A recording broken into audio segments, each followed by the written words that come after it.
జరగకపోయినా జరిగినట్లుగా ప్రవచిస్తూ మాట్లాడాడు. ఆ ప్రవచనపు వాక్కులో ఏమంటాడో తెలుసా? మహోపకారం చేసి ఉన్నాడు అని అల్లా. మహోపకారములు సింగులర్ కాదు, ఫ్లోరల్.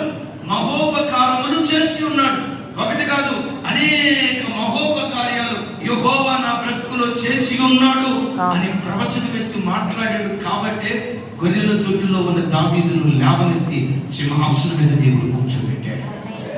ఎందుకు చెప్తాను?